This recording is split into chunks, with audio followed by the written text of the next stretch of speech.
here till end of March. No. Welcome back? Oh, yes, welcome back. I'll speak slowly. Trustee Barrett will be here shortly. Please, silence your cell phones and electronic devices. We are live streaming on the Ukiah Unified YouTube channel. Everyone wave. Thank you. If you'd like to address the board, please fill out a public comment card and give it to our lovely Ms. Ornelas in the green shirt. That's really kind of all we have to say. So,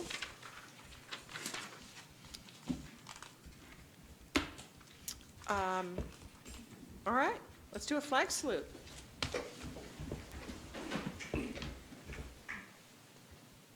Ready? Begin.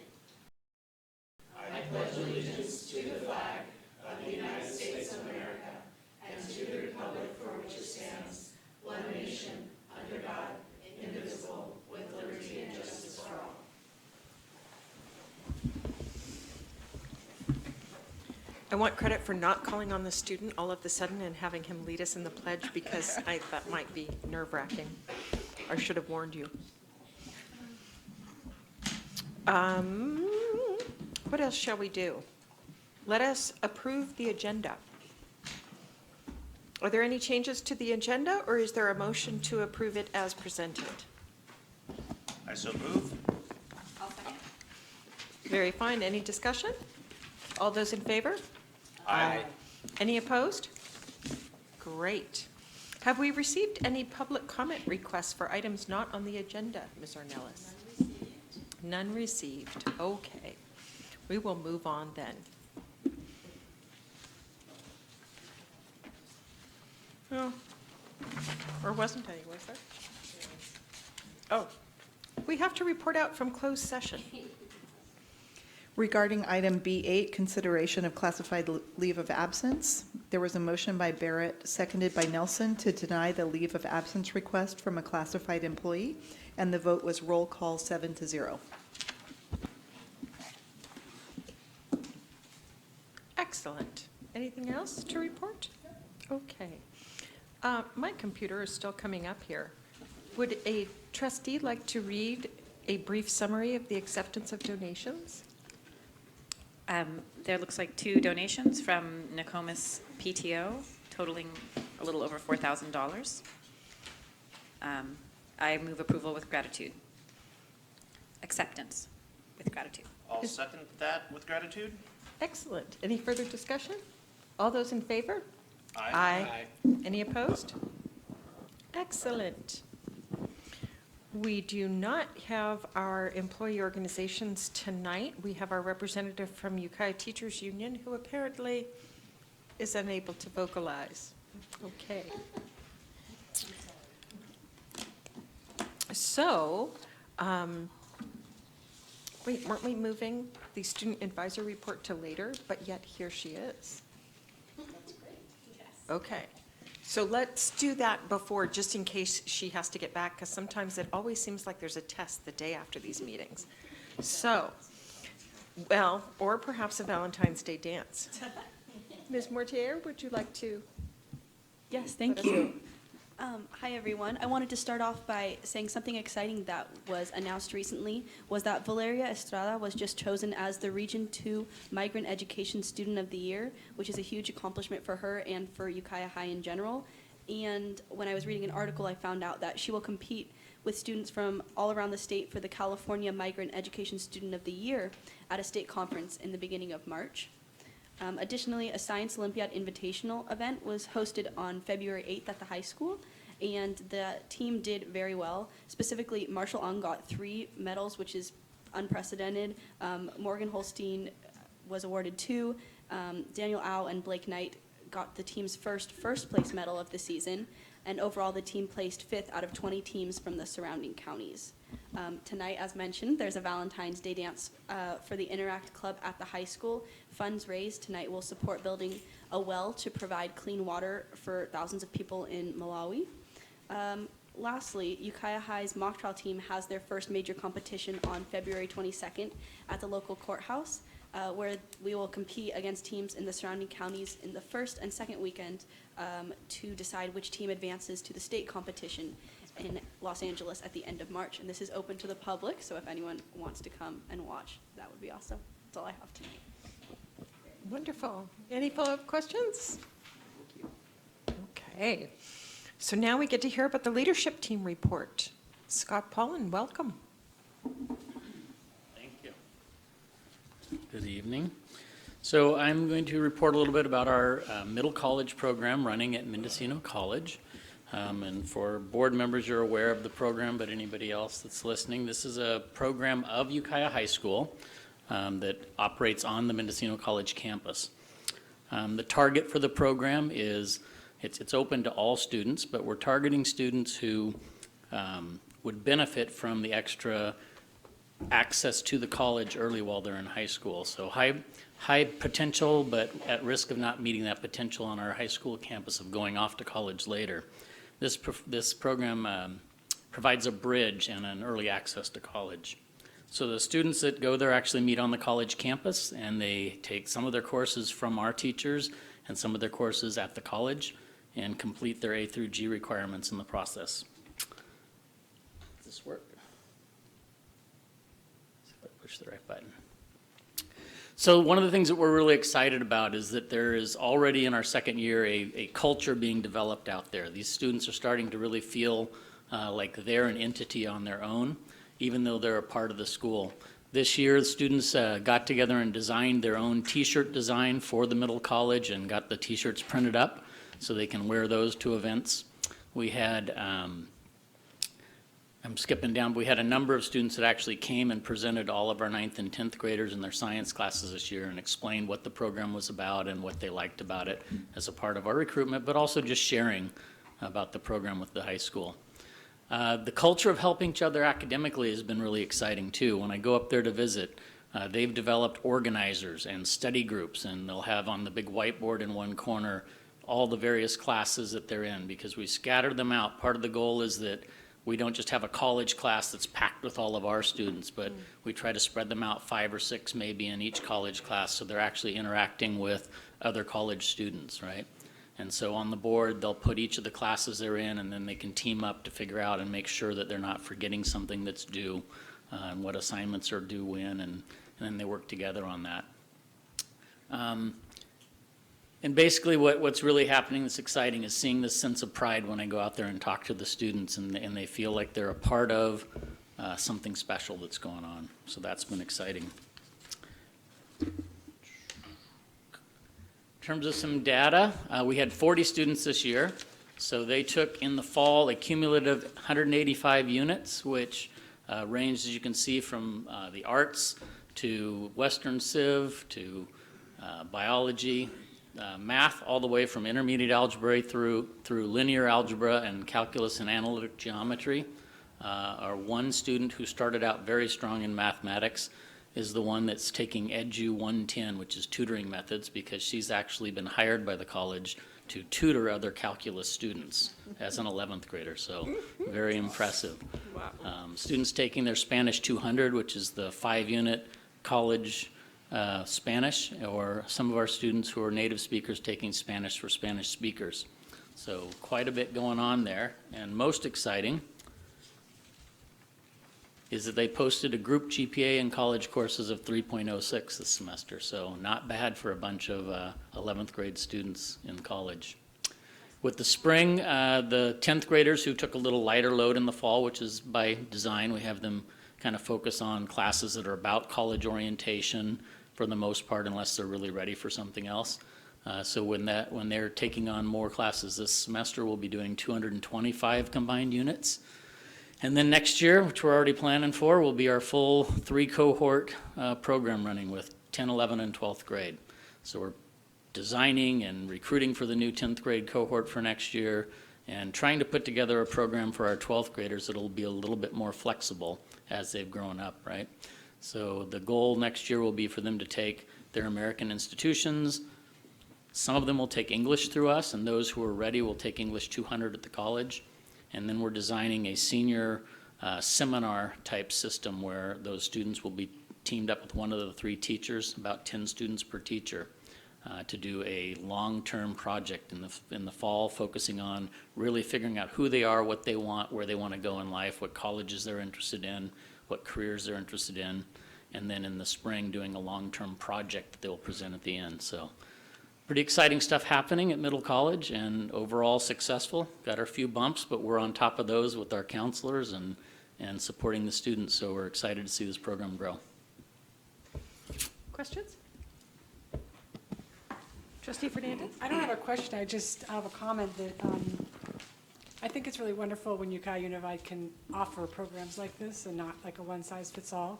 And I am really excited to see it succeed and grow. So thank you for monitoring that.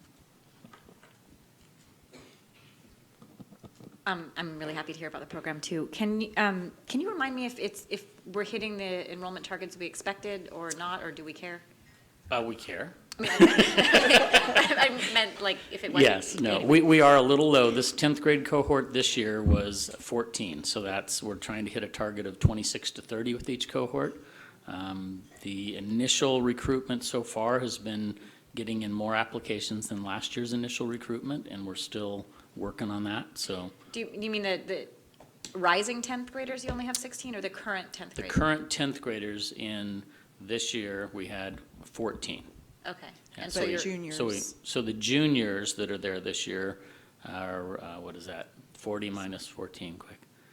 26? 25, 26, Yeah. so you're hoping, maybe that was a low year, but you're hoping to still, your Correct. target's still 26? The target should be 26 to 30, a max of 30 in any cohort. So if we were to pack the program, there would be 90 students. And you're recruiting right now? Yes. Okay. Yeah, hopefully placements middle of March. So, yeah. Can anyone join later? Do they have to come in as a, Yes, we take students in at the 11th grade as well. It would be theoretically possible to come in at 12th grade, but there's sort of a narrowing window as you go, right? Unless Sure. you're on track with all your A through G and are going to match up, it gets a little bit harder. So I would be surprised to add to the 12th grade next year. And they've also developed a real sense of family like we talked about, so we'd want to be careful with that as well. But definitely, we have 11th graders that joined this year, and we would expect to have some next year. We've had a few come to our parent meetings already and are turning in applications. So hopefully the 10th grade that's a little low this year, we're really making an effort to add some students to that next year. were there any surprises financially? Yes, books are insanely expensive. Yeah, that's the biggest thing. If anybody wants to lobby, it's a crime what they charge for books. And we'll pay like $180 to $200 for a used paperback psych book, things like that. The math department out there is very good about, they've been working on a lot of open source materials and free books, but your social studies and your sciences are really expensive.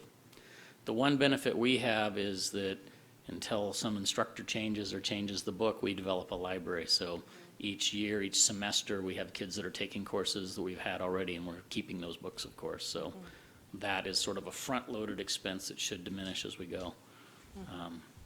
But we'll also see the trend is moving also now to more and more classes being a subscription book that you have to actually rent and pay. It's less, but they make sure you pay every year. So that'll be an interesting market.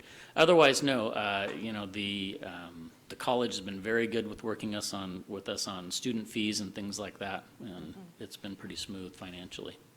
The college has been a tremendous partner. We sit down and we problem solve together when things come up, and they've been very open to all our kids being involved, so it's been a good partnership that way. I thought our students didn't pay. They don't. We buy those books. You buy the books, but Yes. there's no tuition fee Correct. for, Nope. okay. Yeah. All students can get tuition free, and then we pick up the student fees that are like $15 a student, so it's free to all students. The only example that would be different than that is sometimes we'll have a student who really wants to take something that doesn't fit into anything. We had a student who wanted to take a chocolate class that was a short-term kind of credit, no credit, and there was a materials fee for that. And we said, well, it fits and we'll let you take the class, but you're going to have to buy the confection. chocolate. Yeah. I think that's the only one that the students had to pay something for, though. Thank you. Any other questions? Yes, Mr. Dees? Are the students bused to the college for their classes all at once, or how do they get to their classes? Oh, but yeah, so students can either arrive there on their own. Some of our 11th graders now drive, so they have that access. Some parents drop off. But we have arranged the schedule just staggered a little bit from our high school. So students who ride a bus can ride their normal bus to the high school in the morning, get off and get on bus 15 that takes them to the college. And at the end of our day up there, there's a bus 15 that picks them up, brings them back to the high school in time for their other bus. So students who need transportation still have transportation. And as a college student, all of them are given MTA passes as well, so they can use the public transportation for free. Thank you. It's a great way to knock out a year of college easy at basically no expense for parents and kids. So that's beyond just, I mean, the biggest benefits are academic, because students, and we target a lot of students who are first generation college. So those students tend to have struggles just with how college works, when you add and drop classes, how the financial aid works, you know, all those little things. And that's sort of what the data over the years, there's been these programs going for about 20 years in the state. They show that the success rate later on for students in middle college is higher, because they sort of figure all that out with us helping them and taking them over and making sure they learn how to do things before they go off on their own. So, but the economics is also a big bonus for kids. So I'm sure you'll be presenting that data to us in 5 years. Hopefully, yes, yeah. We want to just see it grow. Hopefully 5 years from now, we'll be talking about 90 kids every single year. And that's the thing with any startup, and keep preaching to Deb on this one, is you have to realize startup's slow, right? And I've started schools and things, and you'd love it if it just all of a sudden was at your max, but it'll get there. When I go out there and I talk to the kids, and when you hear the kids share their experience with other students, it's going to become a popular thing. But it's probably going to take 5 years. Right, but we also want to make sure to to follow those kids and know how they're doing in Yeah. college, and whether or not they graduated. Do they graduate in 4 years, 5 years, 6 years? You know, so we're just going to want to be able to follow that. And it's a small cohort, so hopefully I can figure out how to do that. Right, right. That's one of the things schools struggle with, is following kids after they leave and figuring out where they go. But small group, we can probably do it. Yeah, thank you, Thank you so much. Thank you. thank you. Okay, next we'll hear from the Pomalita presentation on Restorative Justice Program. Welcome, Principal Barrett. Thank you, President Mulgard. Thank you very much. Superintendent Kuban and members of the board, thank you very much for letting us come and present to you our program that we started this year on restorative practices. So it's some stuff that the presentation is going to be things that we are going to brag about, and some of the, and then some of the challenges that we've had this year, and trying to work through and make it a viable program. We're pretty excited about it overall. So tonight we have, of course, the teacher, Amanda Brown, who's awesome, and then we have student. Actually, he's our Jefe, our president of our school too, is Crew Smith. So I'm going to start with having Amanda come up, and we're going to tag team some of these, the presentation. Okay, hi, my name is Amanda Brown, and I am the Restorative Justice Coach at Pomalita. And just want to start off talking a little bit about restorative practices and where we want to be. As teachers, we want to be in the width. So we want to have high supports, and we want to have high structure. So that is one of the goals of restorative practices. So really from a teacher perspective, we want to be with our students, building relationships, repairing and restoring harm when we need to, but also really teaching those social and emotional skills, which we can do with restorative practices. A lot of our students, a lot of people, everyone, at some time, is in what we call the shame compass. So you feel, that you're being attacked, or you could become withdrawn. People with healthy self-esteem are able to get out of the shame compass. But we find that a lot of our students are kind of stuck there. And so it makes it really difficult for them to learn. So we want to, through restorative practices, intervene with our students when they're in that shame compass and really work with teachers to support students as well. Really work with teachers to support them also. We have right now 8 restorative justice advocates, and Cruz Smith is one of our advocates. And he is really working as an ally with students. So when students come to the Restorative Justice Center, they'll see myself and Mr. Brazil, and we can have a conversation. We will go through the questions, meet with them, but I feel now that we have students working with us, they're there for them. And it's really awesome to see that happen, to have students helping each other. Always we're starting as a invitation to repair and restore harm, which can also come instead of or after a suspension. So where we're at in the restorative practices continuum, we are always here. We're starting off here in our affective statements. So when we're working with teachers to be using those affective statements, I noticed that you've been interrupting class. I feel really frustrated when you're doing this.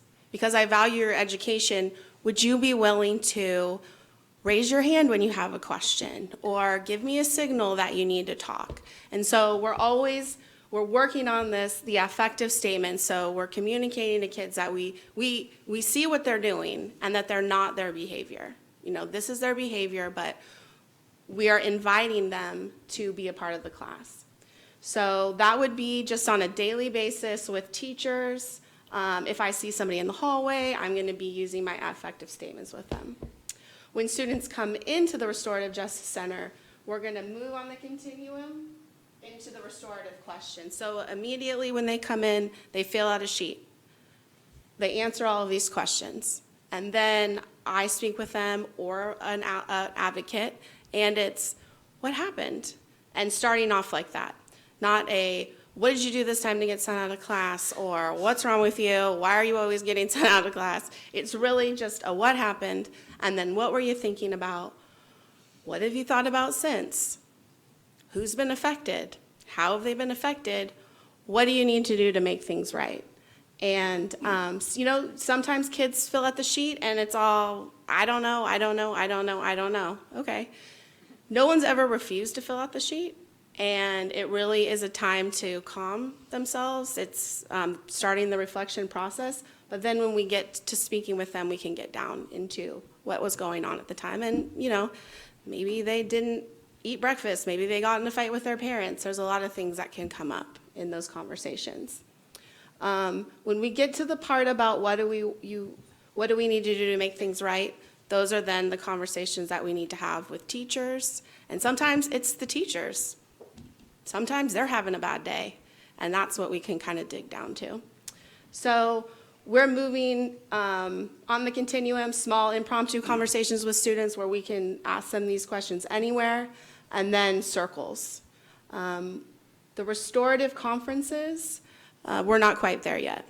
Those would be something larger that happened where it would need to, families would need to come in and other people in the community that are affected. So we're working in that direction, but we're really to circles on the continuum here.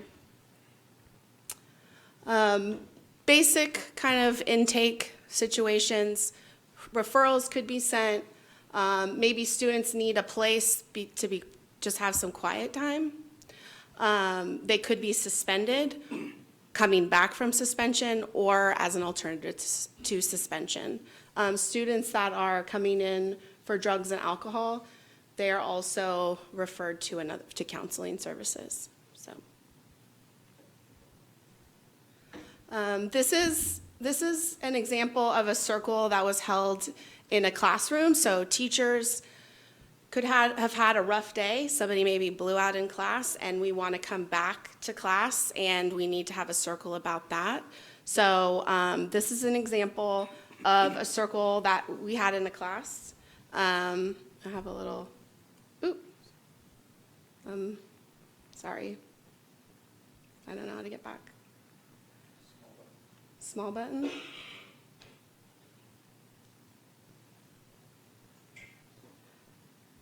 Okay.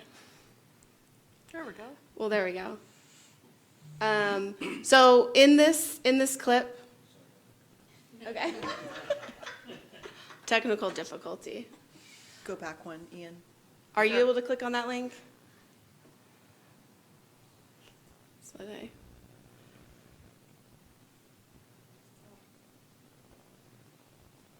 Uh-oh, we have no sound.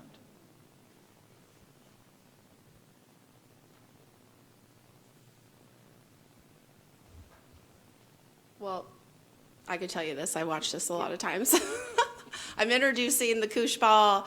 We're talking about, every time we have a circle, we're gonna speak from the heart, we're gonna listen with intent, only the person with the koosh ball should be speaking. We're just setting the norms. What we talk about in the circle stays in the circle. And, we had some people share out about their experiences with circles. And I would say that this was very effective. The students were really on board. The teacher was really on board. We've had circles in classes that needed to stop. They just weren't going anywhere. And partially that could be poor planning on my part. But, they can be really effective. Yesterday, I held a circle in a class where I had students fill out a form before, which was asking them, what's the problem our class is having? And 19 out of the 20 students said one student was the problem. Oh, interesting. And so we were gonna have the circle, so I went to him ahead of time, because he was the only one that wrote, I don't know what the problem is. And so I met with him before the circle. I said, listen, I just wanna warn you that the circle is kind of about you, and I don't want you to feel attacked, but I'm gonna offer you the chance to apologize. And he said, yeah, I want to apologize. I've been really annoying. And he went in there and he apologized, and the other students that were kind of feeding off him, they apologized for their behavior.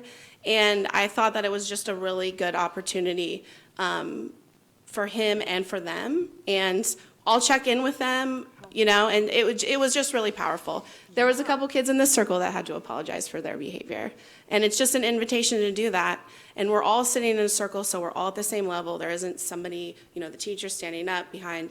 It's everyone's at the same level. So it's really powerful. Could you address how a teacher would ask for a circle and how often you do it at our school? I do circles 4 or 5 times a week. Wow. In classes. Yeah, sometimes it's the same classes, and that's fine. We'll just continue to check up on them. It's not ideal to pull like the problem people out of the class and just have a circle with them. So, I have had I just need you to talk to these kids because they're the problem. Because really, we need to offer the other kids that aren't allowed a chance to talk, because there's people that are kind of overpowering the classroom.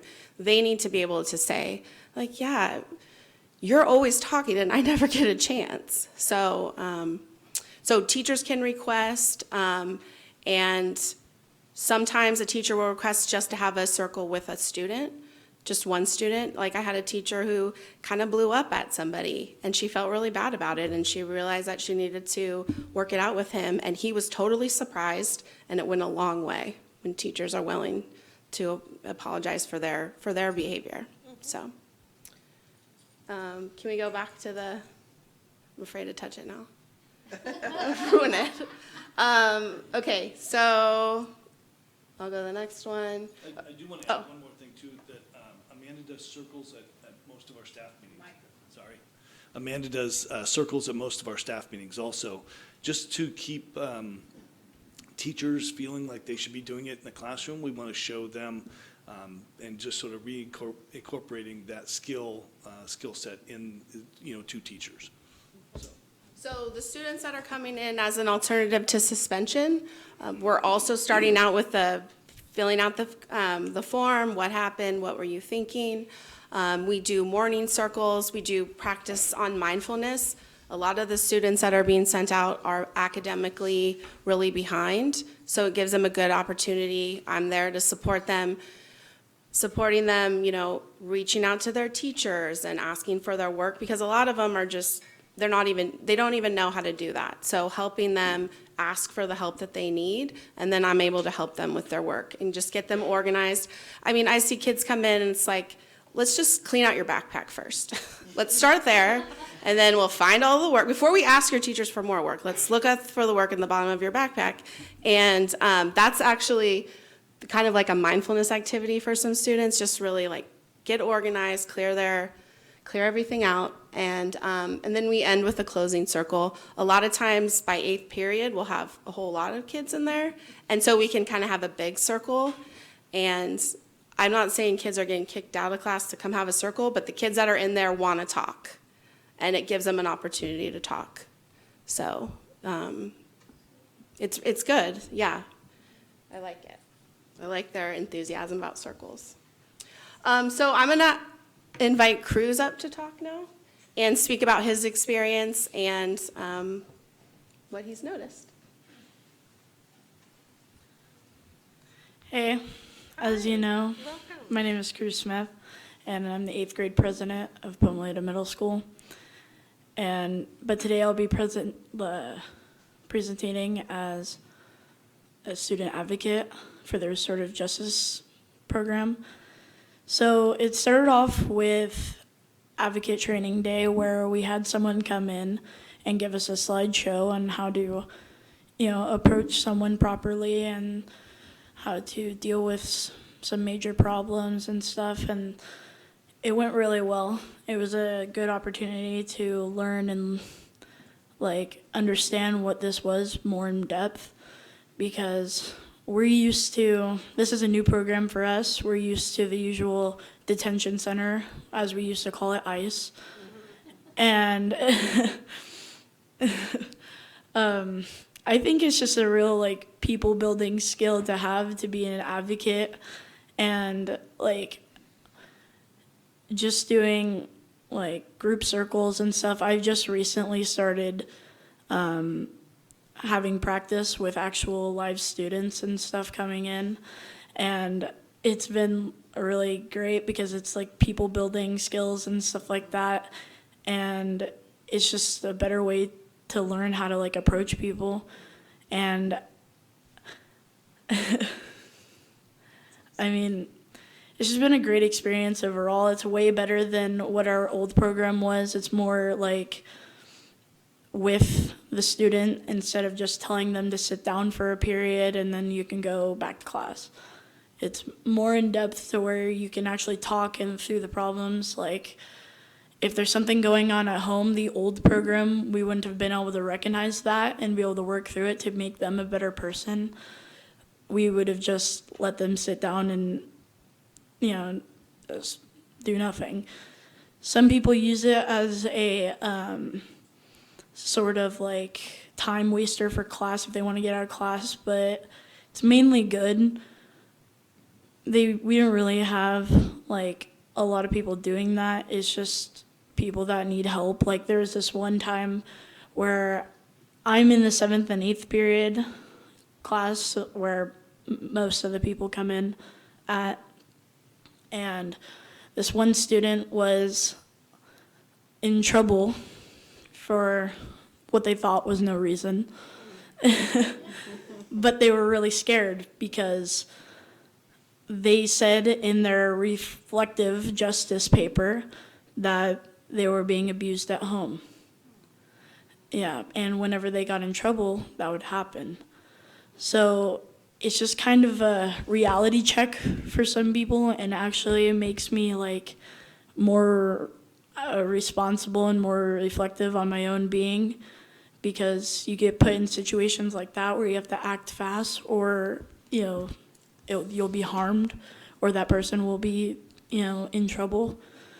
So it's really good for students to learn and build. And I'd say that the 8 advocates that are here are we get a little bit more learning upon ourselves and upon the other students. Some students take it as a joke, they don't want to communicate, or they'll just sit there and try to do what they used to do back when it was the detention center. And sometimes you just have to let them do that. You can't really force them out of it, because that would just make things worse. So I just think that it's a really good way for more like student on student learning and like problem solving. And I feel like you can get more of a connection when it's student on student instead of teacher, because they see the teacher as an authoritative figure and like whatever you're gonna do is gonna get you in trouble or something like that. So I feel like students can open up more to other students, so I feel like that's why this is a good program.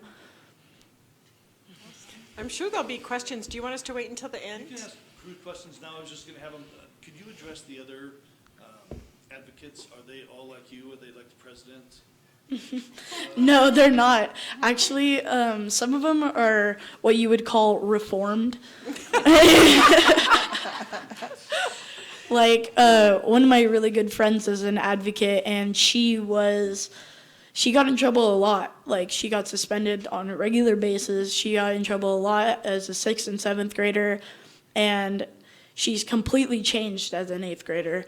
Of course, it took a little bit of time halfway through the year, but I mean, it was really good. Like, it was weird to see that different side of a person where they can just totally switch up on you and be someone who always got in trouble to someone who now helps people who got in trouble. And I was really proud of her for doing that. And I was surprised too, because I didn't think things would change like that. So that just goes to show that even people that come into the RJC Center are not always like that. Even if they come in like multiple times per day, then it still means that they have room to change as they grow up. Oh my gosh, Cruz, I think that's a huge life lesson that we all learn as adults over and over and over again. That people really, we have such a capacity for change. And usually that capacity for change only comes out through empathy when somebody is helping us to get in touch with ourselves. So if you can learn it at 14, more power to you. Yeah. Awesome. Anybody, you have questions for Cruz, or you want to wait till the end? Okay. I didn't have a question, but Cruz, I just wanted to thank you for you spending time on this project and your other colleagues who are doing the advocate program. It's really awesome.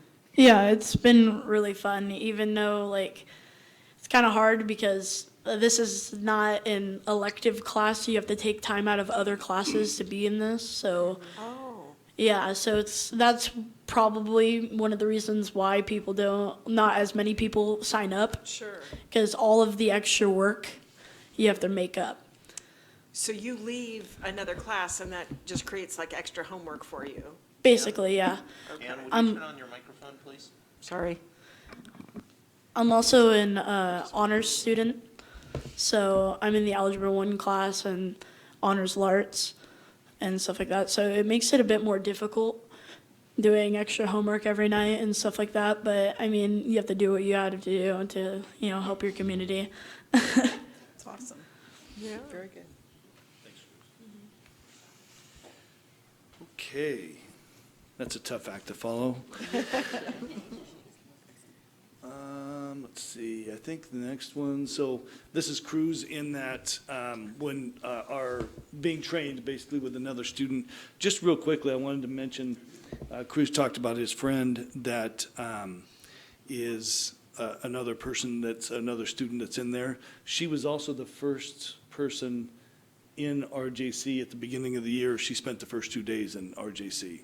So You didn't scare her off. No, didn't scare her off. And she's really, Which she's was really the turned more it likely around. scenario. She was also just chosen Student of the Month, I think 2 months ago. So she's really lovely. had a great year, and RJC is part of it. So now we just have to do a little bit of data walk through here, some things, and just show real quickly.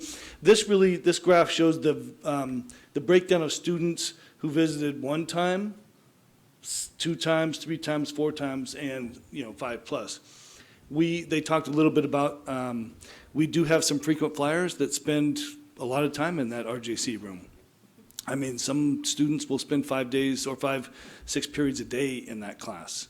But most of the students come in once, do the reflective part, and then move on, learn what they need to learn and move on. So that's kind of what this graph shows. We're really happy with this graph. We think it's good that, students come in once, maybe twice, but overall, they're learning in those two times. This is breakdown by purpose. Again, Amanda talked about some people come in with referrals and some people don't, and this just shows you that the number of people that come in without referrals are quite great. So there's either a comfort level with teachers saying, I need you to go into the classroom to the RJC and figure things out and then come back, or it's not at the level of a referral. They'd rather have Amanda talk to the student without giving a referral. So this is the next slide that we have that talks about our suspension rates. So this is comparing at the 5th month of school, and it just says that both the number of students who have been suspended and the number of incidents resulting in the suspension have decreased along with the suspension rate. So that's a real positive slide.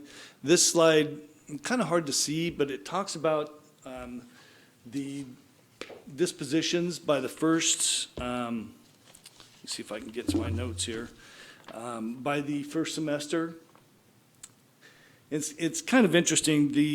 We did have, you have to look at these with a little bit of a lens because things can be coded many different ways, and from year to year, things can be coded differently. But in this case, we were really happy with the less failures to follow direction, and am I on the right? Let me see, hold on just a second. Let me get my piece of paper down. So we were there was a lot more alternative to suspensions with lunch and break detentions, as you can see, and there was more in-house suspensions than last year.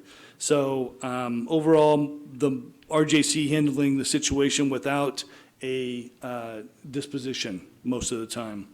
And overall suspensions not as low as we wanted. I think at the beginning of last year, or at the end of last year, when we were talking about this, I pretty much was saying, well, we're not going to have any suspensions this next year because we're going to have the RJC room. Well, it's a learning process, and I learned I was wrong.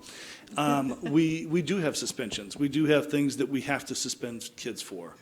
And, but overall, our suspensions are lower, and what we really like is when we do have to suspend a student, they come back into the RJC for 1 or 2 days so that they can continue with the curriculum that we have. So we have purchased curriculum for anti-drug use. I mean, so any kind of infraction that they may have had, it helps them learn about not to do that. And then we also, at that point, refer out to our to counseling or, our drug and alcohol counseling. And then they also do a restorative to make sure that they're doing that restorative part before they enter back to population of the school. So that's a real promising element of the RJC. The next slide shows the infraction by the first semester.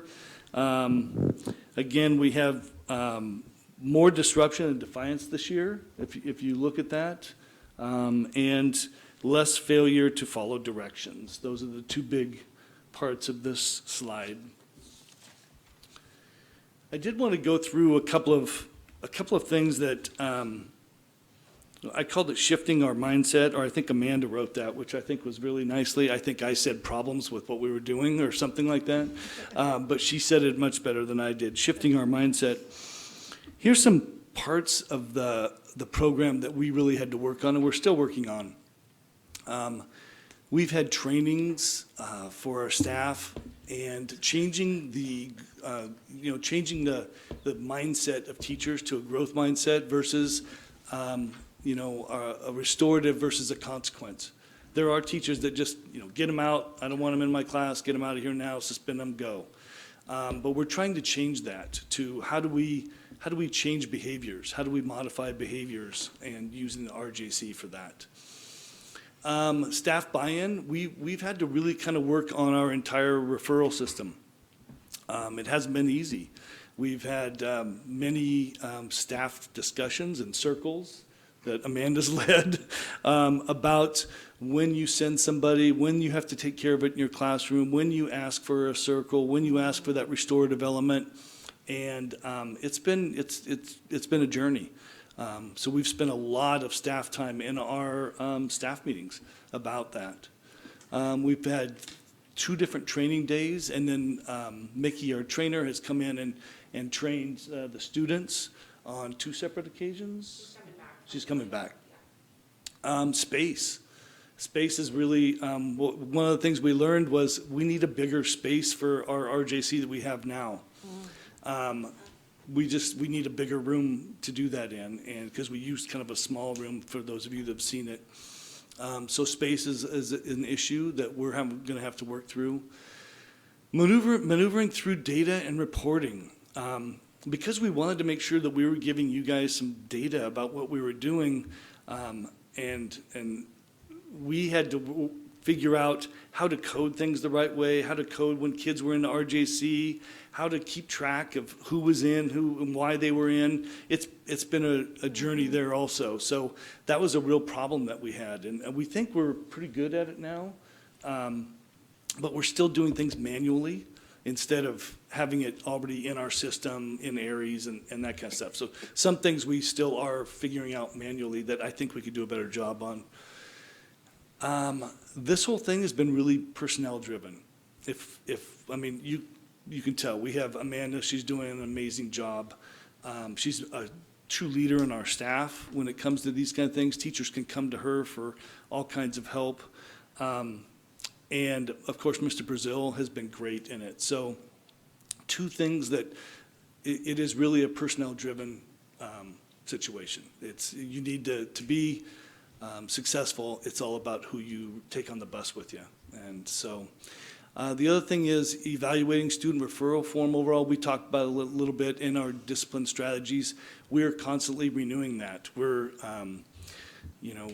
made changes over the year, but we're continually looking at that referral system that we have. Mm-hmm. As the RJC evolves, we're going to be continue to build capacity for our peer counseling. We think Mickey, our trainer, said that we're the only middle school that is doing this peer counseling type of with advocates, and I think that's really cool. But we want to continue to build capacity. We want to get more than 8 kids doing that. We're already searching for kids for next year to be trained, and so we'll be having a meeting today. We had our Tier 2 meeting for 3.5 hours to talk about students who are having problems at our school and what can we do with them, help them. And I kept hearing that they need to be an advocate. They need to be an advocate next year. So anyway, we're continuing to build that. We want to continue training and focus on resolution and peer mediation, not just with students but with staff, and make sure that we continue our training. We want to continue to coordinate with PBIS and Tier 2. We have a really strong Tier 2 team at our school, and that has to do with the multi-tiered systems that we have. We need to continue to coordinate with them. Conduct staff-student circles to address issues of classroom management and identified in referral patterns. We talked about how Amanda is doing that quite often at our school. So we just want to continue with that. We want to disaggregate school-wide discipline data to measure the program effectiveness. We want to continue to look at that and provide opportunities for members. Development as advocates by utilizing workshops, guest speakers. We just want to keep continuing getting good at what we do. And then we want to look at how to raise funds and build capacity for the long term. Anyway, those are some of the things that we want to work on as our RJC evolves. And with that, we're done. So we are happy to take any kind of questions. Yeah, Trustee Van Zandt? I'm just super happy to see this program. I'm just really grateful to you all for doing something pretty radical, I think, for what Pomolita have been doing in the past. So I really appreciate your effort on that, and I'm super happy to see your suspension rates go down and just hear the positive feedback that you're bringing. It's really awesome. I did want to ask if there's anything the board can do to support you in your work. Well, we have a one-year grant. So that's this this year or year. next year's? No, that's this year. Okay. Our red wheels ended, and so that's a beautiful thing. We're out of that kind of program Right. improvement that we were in. Right. But that grant goes away. So we think that there's a lot of promise in this, and we would really hope that you find it promising too, and hope to find a way to fund it for next year too. Great, thank you. Good. Do you want to go before? I just wanted to Trustee add that there are other schools looking at this model too, where we were looking at in the rewrite of the strategic plan, actually potentially being able to expand it to Ukiah High and Eagle Peak, but it would require funding. Right. We did, during the training day, we invited the high school to send someone over, and they did. And they were very they thought it was a very promising thing too. And so I know both schools in the secondary are looking at it as a program that they think would be really successful in their schools. Can you keep doing that every time the trainer comes in? Can you keep having somebody from Eagle Peak and Ukiah? Sure, yeah. Just keep the enthusiasm and the interest up. Trustee Arkin? Yes, so as you're talking about having staff buy-in, how, is it increasing? Are you seeing it as you're going along? So is that partly because they're having success in their classroom with the kids? Yeah, I would say that when I can go in and train, lead a circle, and then they can see like, oh yeah, that is a change in behavior. For instance, there was a student who was continually sent out by a teacher. It was for really silly things. It was very minor, but it just built up. And it really would have been great to have an advocate there, but it was myself, the teacher, and him just sitting down, talking about it. And I think when he really felt that there was two people that were on his side and cared for him, he was willing to change. And then the teacher was willing to say, okay, I can take a step back. We came up with some more intervention. So it was with him, he needed a hot pass. We called it a hot pass to come to RJC. Hot pass, use it, come down, and that was really, that was a couple months ago, so, behavior started to kind of slip back, and then we just remind, and she was definitely came to the other side. Because she was very much like, no, you write a referral, you get detention, that's that, so, yeah. Want to say something about it? Yeah. And this, I feel like this works both ways, not only with the one-on-one or one-on-one with the teacher. It also works with group circles with the entire classroom. I've had my first group circle the other day, and I actually had the teacher come up to me yesterday and say, wow, thank you. That's all my classes improved. And it was really nice. Did you lead that yourself? Miss Brown was actually leading most of it, but I came in a little late and took over for her because sometimes when the group gets a little wild, you step out or something. So I took over while that happened. That was actually, yeah, so he came in, and there was a particular student, and him and I have had this particular student some things in the past, and I had to say, I'm going to step outside for a minute and take a breather. And Cruz took over, and then he ended up leading the circle. So, yeah, we tag teamed it. It was great. Yeah. Wonderful. Trustee Nelson? First of all, I'm really grateful for the program. I'm really grateful that staff is taking a risk on trying something new. I know change is hard, so it's kind of exciting, a little different. But what I really want to get down to, I'm really grateful, but what I really want to know is how much is this going to cost after the initial training is over, after the trainer's gone? What's an annual budget for this type of program look like? So most of it is the cost of the teacher. So that would be the biggest part of it. The other, I think we're paying, $10,000 for the curriculum. So that's a one-time fee, and then you use it as much as you want. And then she actually comes in, and you had two, she came once, and then you've had phone And I've conferences had with her? conferences with her so I can integrate it into what we're already doing. So I take what they gave me, I put it into a Google Classroom, and then students can sign into it, and that's how they're accessing the material, the curriculum. So our goal is that Amanda would be doing the training for next year for the student advocates. She may even be able to go do some of the training at some of the other schools. So it's really just the teacher cost and then the curriculum cost. All right, it's super cool. Thank you, guys. Trustee Fernandez? I was just going to reiterate what Trustee Van Sant had said, that it's a really exciting program, and a couple of us got to visit it when we were at Pomolita. And if you get the opportunity, it's really great to sort of see it in action. So thank you for that. I wish they had seen the ICE program before so they could really see the difference. We had a fun field trip that day. We saw lots of fun things. We don't get to say, "Get to ICE" anymore. Shame, yeah. Thank Okay. you. Thank you very much. Thank you so Okay. much. We look forward to your coming back. 6 months, come on back. Does any board member need a 5-minute break? Hearing none, we will proceed to our mathematics placement report. And again, we're back with Mr. Paulin.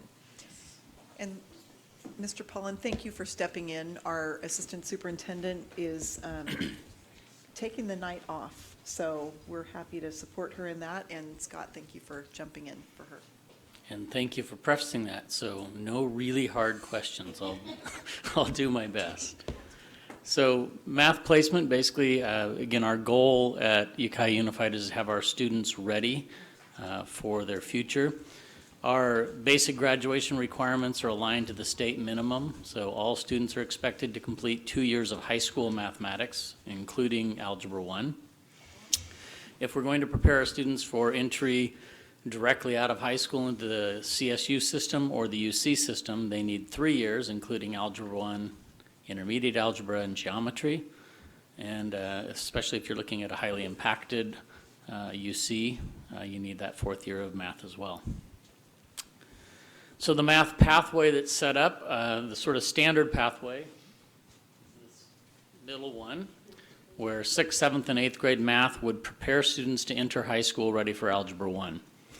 But the pathways are also designed, of course, for students who would like to accelerate that and are able to accelerate their mathematics learning, and students who come into 9th grade not quite ready for Algebra 1, so we can meet them right where they're at and meet their educational needs in mathematics. So that placement process is messy and not exact, but it's somewhat scientific. The idea is in the 7th and 8th grade, in the 8th grade, we're going to look at the 7th and 8th grade performance and grades. We're going to look at the 7th grade SBAC scores because we'll have those towards the end of the 8th grade year already, obviously, and 8th grade teacher recommendations. We take all those things as our pre-screening and meet with the parents and students and try to see if what we think matches up with what they think. Make an initial placement. And then we can look at taking a initial incoming 9th grade math placement test from the high school, and as the 8th grade SBAC test scores come in, we look at those as well. So the timeline is that students and parents get recommendations in the early spring of their 8th grade year, and we look at all that together with counselors, and we make our placement that we think is going to work. After that pre-placement takes place, they take their 9th grade test, as we said. And then when the scores come in from the 8th grade math SBAC, that kind of gives us some verification of whether or not we guessed right. Within the first month of the 9th grade year as well, we're really trying to look to make sure, is the student placed in the correct math? Did we miss something? Are they ready to fly a little bit further, or do they need to backtrack and go a little bit slower? So we'll look at that in the very first months of high school. This is sort of the overall plan.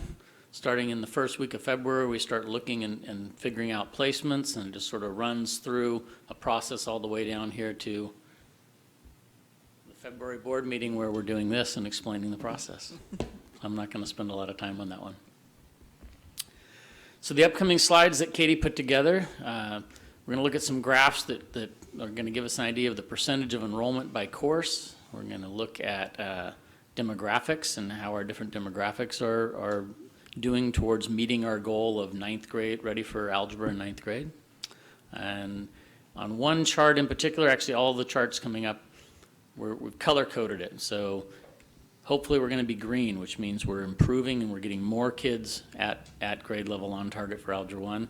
And if the box is red, it means that that's slipped and we're trying to look at how we can improve that. Overall, if we look at just the last 3 years, this shows you blue 17-18, orange 18-19, and gray this 19-20, what percentage of students were, ninth grade students were placed in what math classes.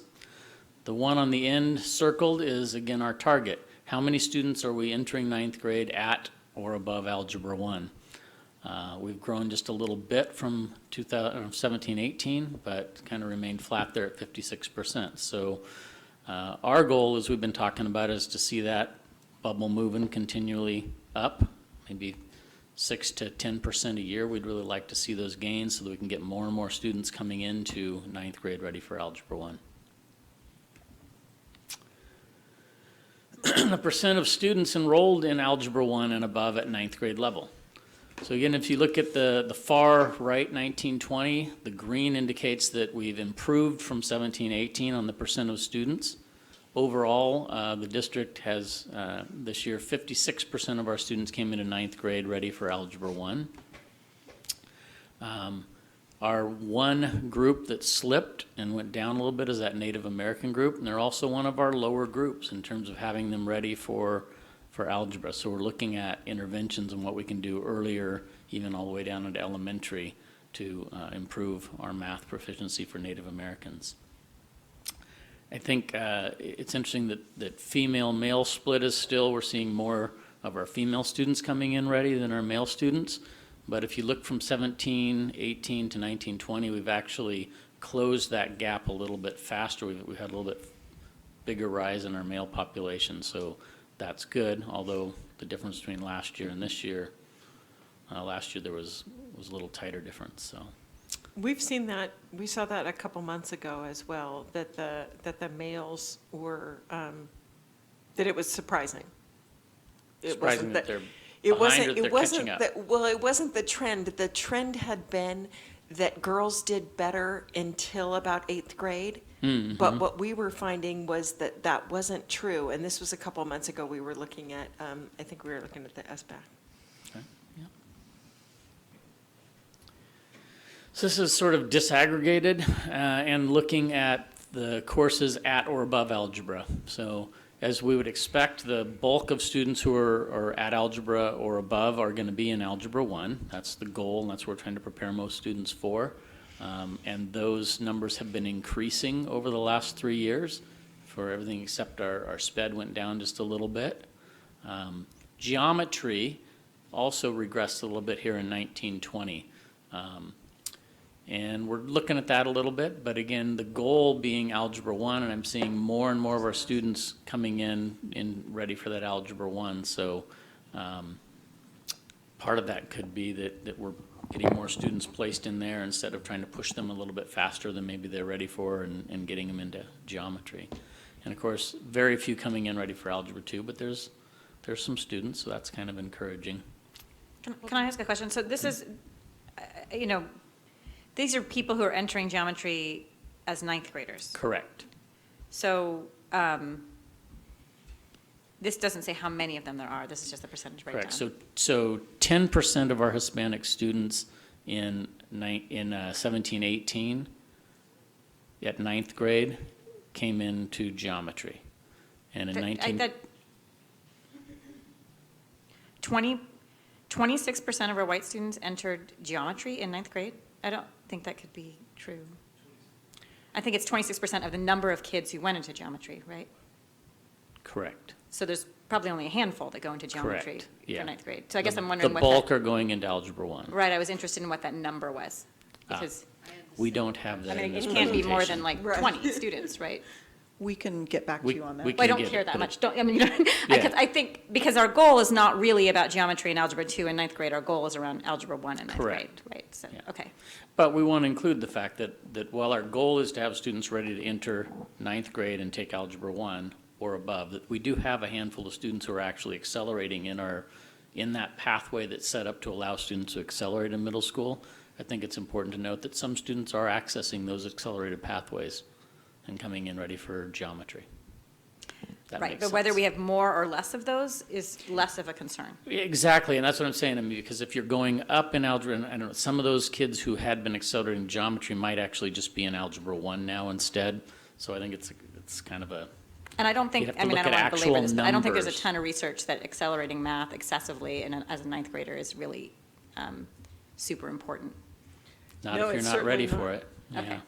Yeah. Because we've heard that research from you before, Trustee Van Sant. We believe you. We believe you. Percent of students enrolled in courses below Algebra 1, and this is just sort of the inverse look. So as we saw with our native population, there's a greater percentage of them from 1718 to 1920. That percentage that weren't ready has increased, which makes sense because the percent that was ready went down. So this is just the inverse look. These are the courses that students below Algebra 1 in their ninth grade are enrolled in. So we have students enrolled in special ed math of different kinds, and then we have our pre-algebra, which is where we would want, again, the bulk of students. If you're not ready for Algebra 1, we're hoping you're at least in that pre-algebra bubble. And then there are some students taking Algebra Essentials as well. And those numbers have decreased in Algebra Essentials, which again is kind of an interesting statistic as I looked at it, because I'm thinking to myself, well, if we're getting more of those students who are taking Algebra Essentials ready and bumped into Algebra 1, that can be a good thing. But I don't know what you can do with that data without knowing where did that decrease go. So that's a question, right? So basically, sort of looking at summary data, 56% of our ninth grade students are in Algebra 1 or higher this year. That's an increase from 17-18, but we'd like to see that increase even more. 17% difference between gender groups, Algebra 1 or higher, 64% female, 47% male. Last year, it was only a 14% difference, so there's a greater difference this year, but we're also seeing that a greater percentage from 17-18 to now in our male group getting ready. So they are closing the gap, even though it doesn't look like it. Low socioeconomic disadvantaged, Native American English learner, those are all the groups that we really need to do some extra effort on because they're achieving at a lower rate in terms of their Algebra 1 readiness. Good news, 72% of our redesignated English learner students were placed in Algebra 1 or higher. So those students are doing very well. It's exciting. All subgroups except Native American and Special Ed increased their enrollment in Algebra 1 or higher from 2017 to now. English learner enrollment in Algebra 1 or higher increased over the last 3 years as well. And then our foster and homeless enrollment also increased. So we're making some inroads there. The other thing is just sort of because we're looking at that placement process, right? We went through how are we making the decision about what math to put these students in, and we're staying right there between 4 and 7% of students that in that first month have to have their placement changed. So that would say that our placement process is working fairly well. We don't have a lot of kids that are coming into ninth grade, being put in one class, and then within that first month having to shift them out of there into a lower class. And I believe that's it.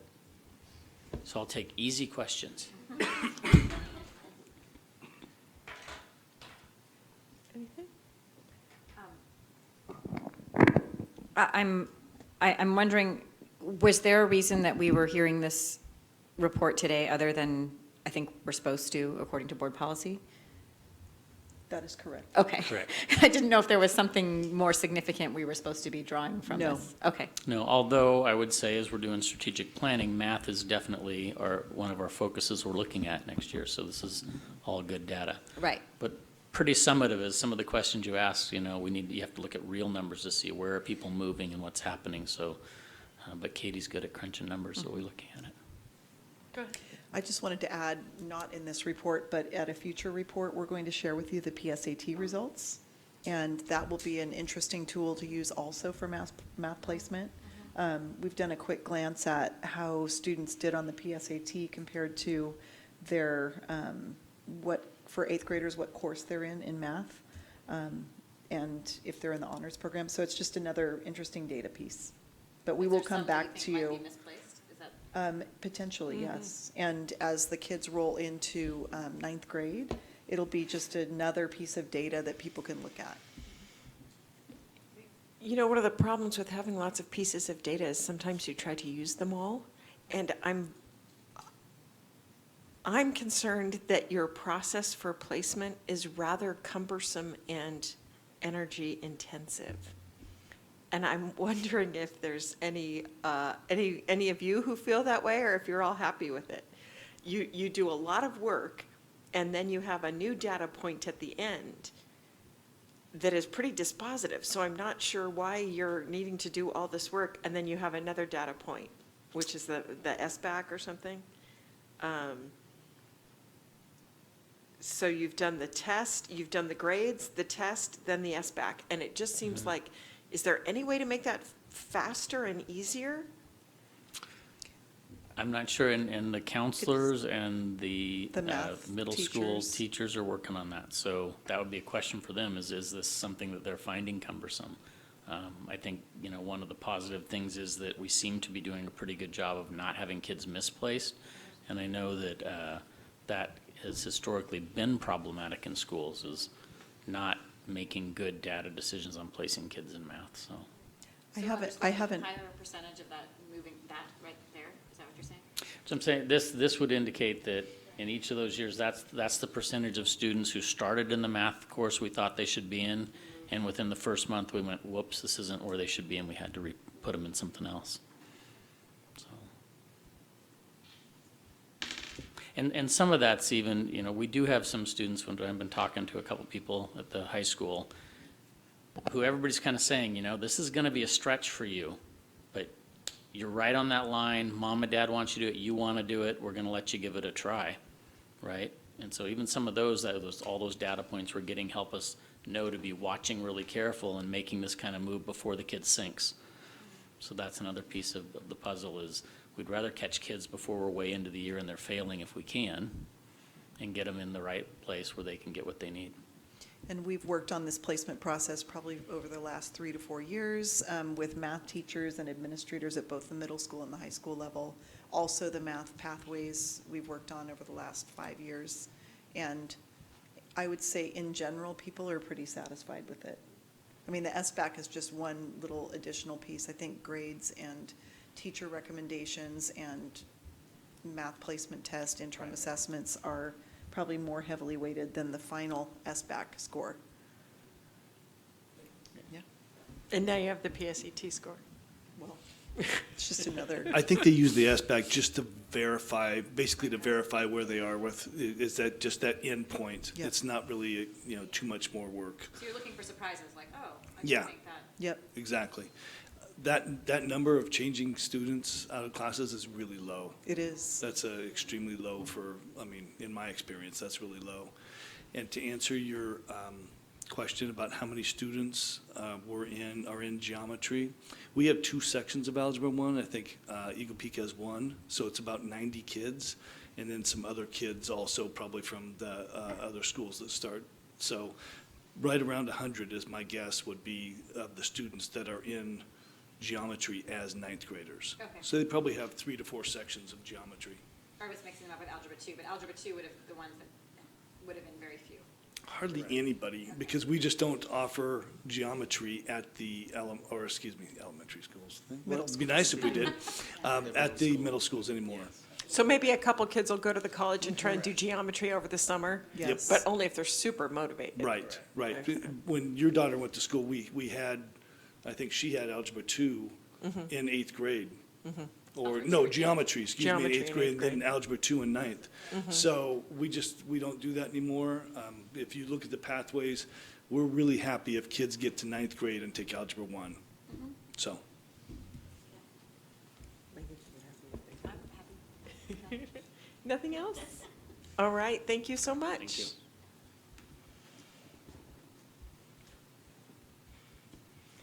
Superintendent Cuban, would you like to tell us about the strategic plan focus document, action plan and position summary input as of today, February 13th? Absolutely. It is still a work in progress. We've attached the most recent draft. We're still calling it a draft because until the board approves it, it will be a draft. At the last meeting, you had a chance to look at draft number 5, I think it was, and give us input. We have integrated that input into the draft. And hold on, I'm just pulling this up right now. It was into the math report. Just grab it. So what you see, and leadership has looked at this. This is our most recent iteration of the 2-page focus document. And we are currently in the process. So if you have any more feedback for us on this, feel free to give it to us. We're not asking you to approve this tonight, but if there's anything that stands out to you that you want us to work on, we did reword goal 2. We combined some of the pieces under strategic priorities. Those were the types of pieces of feedback that you gave to us at the last meeting. I think we got it all, but if we missed anything, please let us know.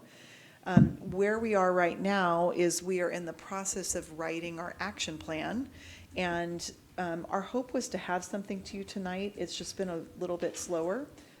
We want to take great time to get it right, and so we really feel like we need to hold a special board meeting to just deal with that one particular item after, in early March. So I wanted to talk about that tonight, but we are getting closer to a draft of the action plan. On a side note, and disappointingly, the LCAP template was again changed. And it is But not for the better. less user-friendly than it was before. So, we're struggling a little bit just with a good, transparent document that non-educators can understand and, that our community can look at and that is not 140-something pages that our LCAP will probably end up being. So we're kind of slogging through some of that. Katie and I had hoped that eventually we didn't have to have 2 documents, our strategic plan and our LCAP, but it's just frankly not very user-friendly again. So we're getting closer, but we feel strongly that we should have a 1-item board meeting on the strategic plan, action plan in the next 3 weeks. And that would include the 2-page Yes. focus draft and The budget. Budget. The budgeted items, yes. Okay, and the X-page strategic plan, but we would have the LCAP available to us, but it's not going to be of much interest to most of us. It will not be. We will likely cut and Okay. paste, as we have done in the past, from our communication document into the LCAP. Okay. So anyway, that's where we are with things. You will see items like expanding the Restorative Justice Center project into other schools in that. It is definitely a budgetary impact, but we still have our really 4 goals. We have our 12-month goal, which is really around math. We're really digging deep into math. And then our 3 areas of college and career readiness, positive culture, and equity. Okay, so we will set that additional meeting, if it is the board's desire, when we go to planning item I. In the meantime, are there any questions for the superintendent on the draft number 6 of the strategic focus document? Yes, trustee Nelson. I have a couple, this is a repeat, so I apologize, but I have 2 teenage kids. Metric for goal number 2, metric number 1, student survey. On most days, I look forward to coming to school. My kids are great, but they're really snarky. I can't remember what the rationale is for using that in the survey. It seems dangerous to ask it because I like our metrics to be useful. My kids would say no. I thought we came up with a slightly different wording on that would reduce snark, and I can't remember what it was. I think so too. I think we were going to look at other surveys to find a question. Interestingly, I periodically experiment with my own carpool. What does your carpool focus group say? I think this question earlier was, I am excited, on most days, I'm excited to come to school. And the carpool said, well, if I were not so tired, I might be excited to come to school. It just, I mean, there are lots of, Nuance. lots of things that drive kids that, and it probably doesn't get us to the question, which is, are kids in general pretty happy coming to school?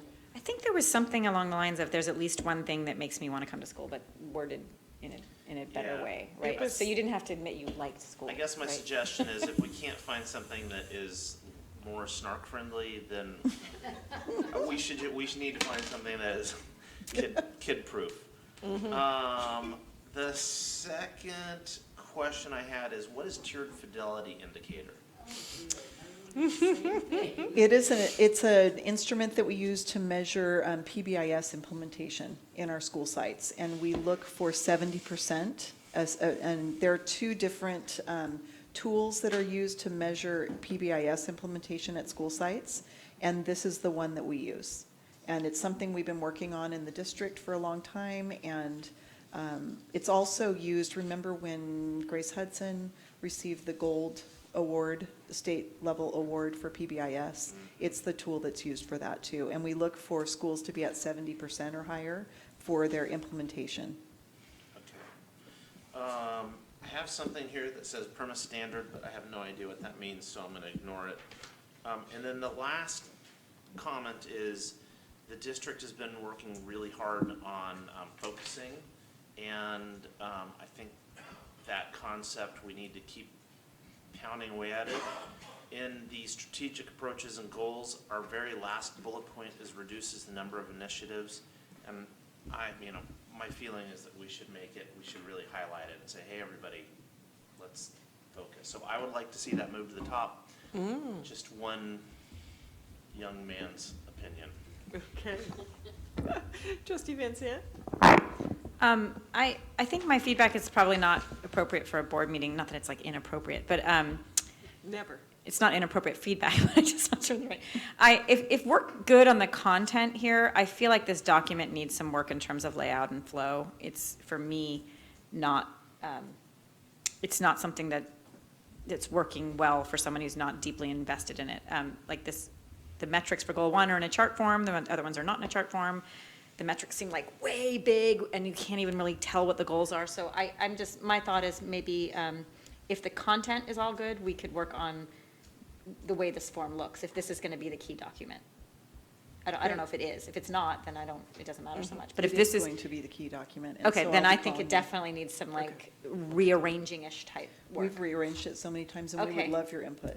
Okay, it's very, very metric heavy, as like that's the thing to look at. And from the public's point, we don't even know what Acadians means. We don't really know what any of this means. So I would just work on making this something that feels more inspiring than it looks, because I think the content is inspiring. We just need to rearrange things to make it look inspiring as well. You will be receiving an invitation to a meeting. I You think I will. probably already have. Thank you so much. Yes. Anything else? Oh, I'm sorry, did I cut you off? I thought you were finished. I was, Oh, but it was just driving me crazy. Premise Please. standard, after I interpret my illegible writing, actually means promise standards. Oh, yes. What are promise standards? I thought it was a permafrost So situation. they are the common standards across the district that we promise all students will get. So otherwise known as focus standards, guaranteed standards, promise standards, essential standards. There are many terms for them. It is a PLC term, Professional Learning Communities term, and we landed on promise standards this week because there are 5 different terms that people use for that, but they are the standards that, there are so many standards that teachers are required to teach. These are the most important ones that we want all students to come away with in that particular grade level or course. So the leadership team settled on promise standards. So it's like the baseline. Everyone's going to get this. Yep. And then you might get some other stuff. Yes, exactly. And once you have those, and you know, where we're struggling in the strategic plan right now is it's a super technical document right now. We have defined, once promise standards are defined, we are going through the steps of professional learning communities' full, deep implementation in that process. So they unpack those standards and identify learning targets and develop common formative assessments and just all of the pieces of professional learning community. So that's what a promise standard is. Long explanation. Okay, promise standards. All right. Okay? All right, hearing nothing else, then we will ask the superintendent if she has anything to add to our knowledge. I think I will just say two things tonight. One is our kudos and gratitude to our communications officer who's been highlighting a lot of really great things going on in the district right now. He's away right now too. So recently he's posted a couple of videos on our career tech ed programs, and people are so, I'm so proud of the work that gets done in our district. There are people commenting all over those posts about how they don't have that in their schools, and it's something that we've really maintained in Ukiah Unified. Our CTE spaces on the high school campus are beautiful, and those were created through the passage of a bond, actually, in 2005. And so that high school was renovated, and all of those great programs are happening. So I'm just super grateful to our communications officer for getting the word out about those programs that we have in our district. There's just a lot of great things going on. And then today I went to the high school at lunch because our new food services director is really trying to make some special events for kids. And today was Valentine's Day, and if you went to the high school campus today, they were actually having a barbecue, and a lot of our food service workers had hearts painted on their faces and headbands with little heart squiggly things on the top, and there was just a great spirit there.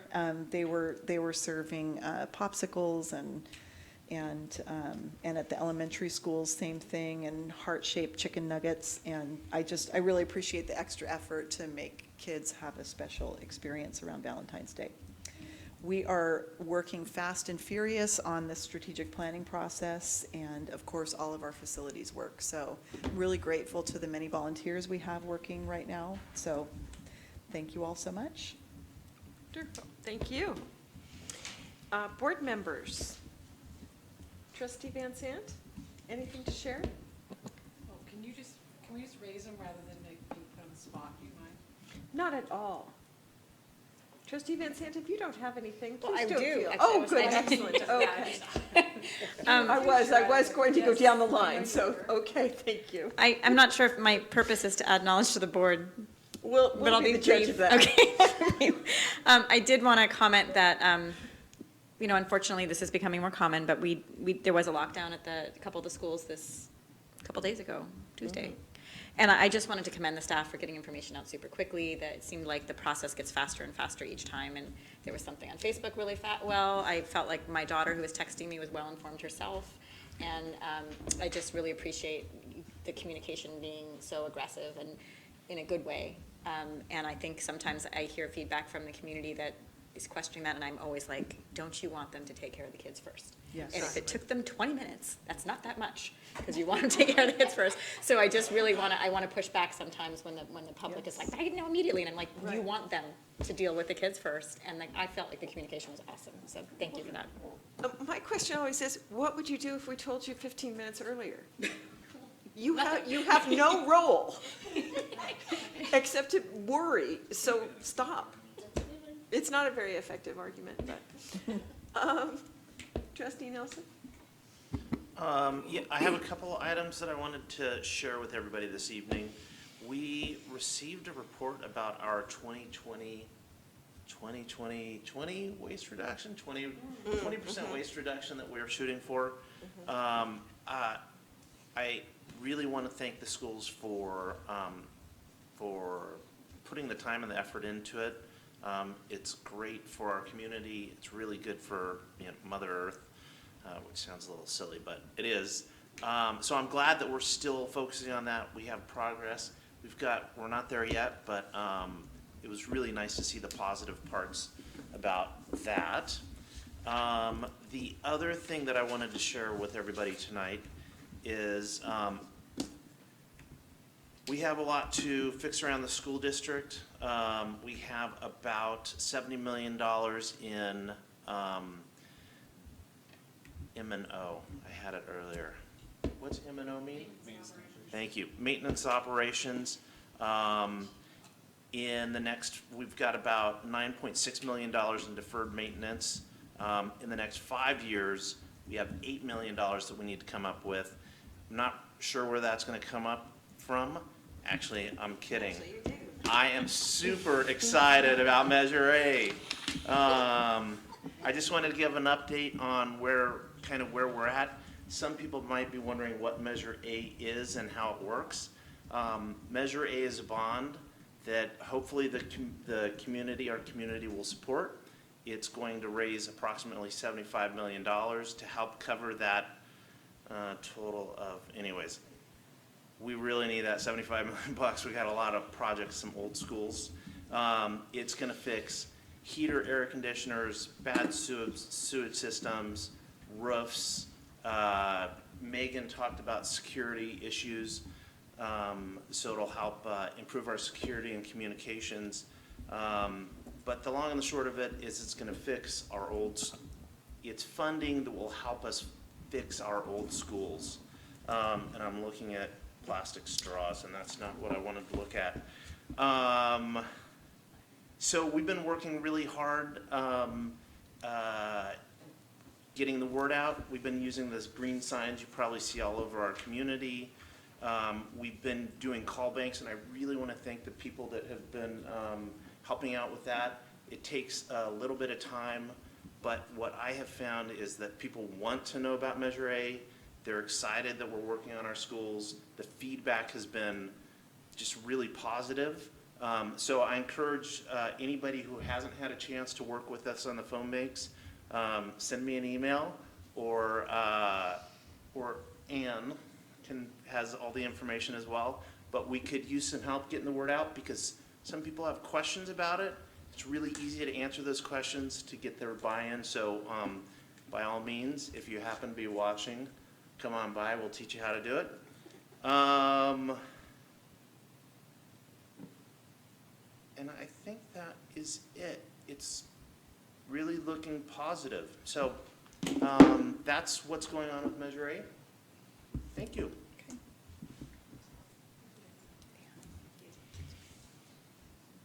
Trustee Fernandez. Thank you. I just wanted, speaking of Measure A, I wanted to thank Trustee Mulgard and Trustee Nelson for all of the work you have been doing for Measure A. I know that you have been putting in a lot of time and a lot of energy on behalf of our children, and I really appreciate it. So thank you for doing all that. As have other people, but from the board, the two of you have really been carrying the weight for the rest of us. So thank you for that. You're very welcome. I have to say that I'm partially doing this because I'm selfish. As I age, I realize how much more I need some special care from doctors. And when our schools look great, I know that it's going to make our community look better and people are going to want to move here. So it's really, I'm doing it for selfish reasons. It's a good pitch. It's a good pitch. Yeah. So thank you, Trustee Mulgard, and thank you, Trustee Nelson, for doing all that work for us. You're very welcome, and thank you for all your sign delivering. Trustee Barrett? I would just like to say, this is off. Thank you also to Trustee Mulgard and Trustee Nelson, and also to Trustee Fernandez and Van Zant for the sign. And I had one phone call the other night that I thought was really priceless. I was talking to a gentleman, and I said, do you have any questions about Measure A? And I said, do you understand what it is on the ballot? And he said, He says, "Oh, no, I'm in favor of it." He says, "I have an 8-year-old. I know what this is all about." So I really appreciated that. But I'd also like to say thank you so much to our superintendent who has spent so many hours on this also. Okay. Any other announcements? Okay, one more from the superintendent Sorry, coming back for a second bite at the apple. I forgot one thing. As you've heard, we have so much going on with STEM in our district as well. And I just want to thank Adam Lane, teacher at Homelita Middle School. He has brought 2 regional science Olympiad events to our region. Last weekend, last Saturday at Ukiah High, there were 18 teams here from around Sacramento and the Greater Bay Area. And then on the 22nd, for those of you who are looking for more volunteer activities, on the February 22nd, there's Division B for Science Olympiad. It features 30 teams from those same areas. So we're drawing a lot of people to our community who are staying in hotels and eating in restaurants and having great experiences here in Science Olympiad. And just a huge thank you to Adam Lane and all of our science teachers, Shotnari Upton, Josh Reeder, for everything that they do to volunteer to bring those events to our community. Very proud of them. Thank you for mentioning that. Wonderful. Now, well, let's see. Why don't we go ahead and do G and H and I, and then we do have to go back to closed session. But just in case there's any public comment or anything, we might as well do all of those now. So, I probably need a piece of paper.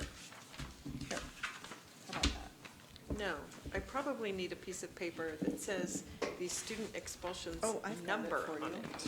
it. Ah, is there a motion to expel student AA-02-13-2020 for the spring semester of 2020 and for the fall semester of 2021 school year? I so move. I'll second that. All those in favor? Aye. Any opposed? Thank you. Is there a motion to pass the consent calendar? I know that one person had a question they had sent in. Has that been resolved to their satisfaction, or do we need to pull anything? Hearing none, perhaps there is a motion to pass the entire consent agenda. I so move. Second. All those in favor? Aye. Any opposed? Thank you.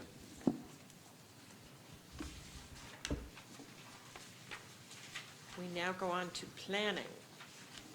So we have 2 things to set. We have agenda planning for our regularly scheduled March meeting, which is on March 12th. What would be a good day for that, Ms. Ornelas? It would be Wednesday, March 4th.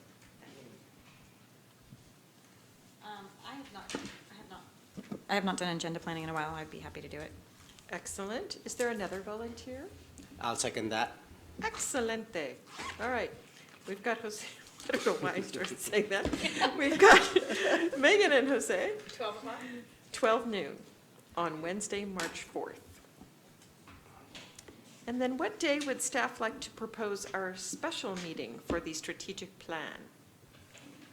Well, I would either like to do February 27th, which is a Thursday. What's going on that day? That's No, like soon, can't right? do that. I would actually really love it if we could do March 4th, which is a Wednesday. Is this what time is this meeting? Whenever you can do it, anybody.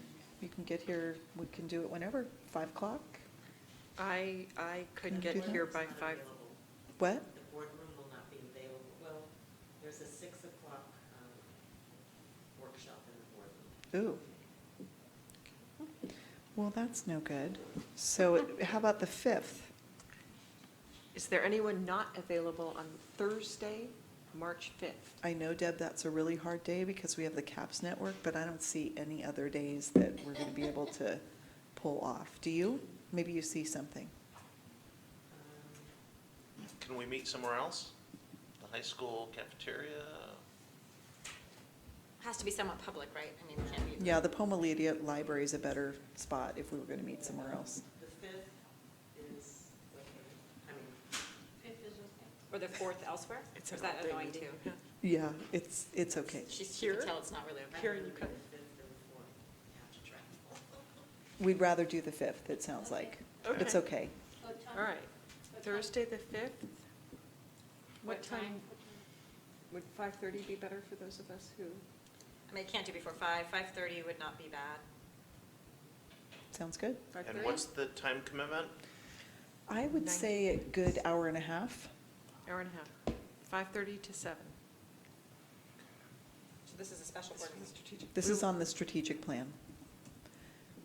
I'm not fond of special board meetings, but I can't see a way around it, really. It'll give us some good time to talk, rather than trying to do it at a regular meeting. And Ms. Ornelas, you'll take care of all that fun special meeting posting. Thank you. I know it's extra.